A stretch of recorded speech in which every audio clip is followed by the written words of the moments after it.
এখন বাজে রাত 12:30 আর আমি কালকে সকালে উঠে জিমে যেতে পারবো কি পারবো না সেটাই বড় কোয়েশ্চেন। ইয়েস, আমাকে এরকম ফ্যান চালিয়ে ঘুমাতে হয় বিকজ আমার মেন্টাল ডিসঅর্ডার আছে। এতদিন তোমরা যদি না জেনে থাকো তাহলে আজকে তো একদম কনফার্ম। যাই হোক, নিজেই নিজেকে প্রচুর রিকোয়েস্ট করে হাতে পায়ে পড়ে ঘুম থেকে উঠে তো পড়েছি, যদিও 10:30 বাজে। কিন্তু শীতকালে ডাজ নট ম্যাটার কি তুমি সকাল 6টার সময় জিমে যাচ্ছ কি দুপুর 12টার সময় জিমে যাচ্ছ। মেইন টাস্কটা হচ্ছে যে তুমি সকালবেলা বিছানা ছেড়ে উঠতে পেরেছো।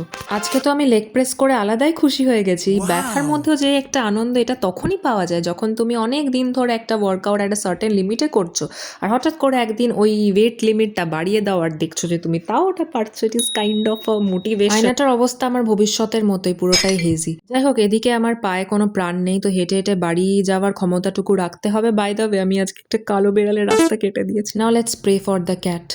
और यहाँ पे बहुत ही खूबसूरती से अपने पागलपन का प्रदर्शन करते हुए হেলদি খাবার কবে যে একটু টেস্টি হবে কে জানে। এই জিনিসটাকে আমি যত বেশি খাই, মানে যতটা আমার গলার মধ্যে যায় তত আরো খারাপ লাগতে শুরু করে। যাই হোক, তারপরে লাঞ্চ ফাঞ্চ কমপ্লিট করে সেই রোজকারের মতো অফিস আর মজদুরি। অফিসে গিয়ে কাজ ছাড়া আর তো সেরকম কিছু করার নেই, আর দেখানোরও নেই, তো চললাম আমি। Tata, bye bye.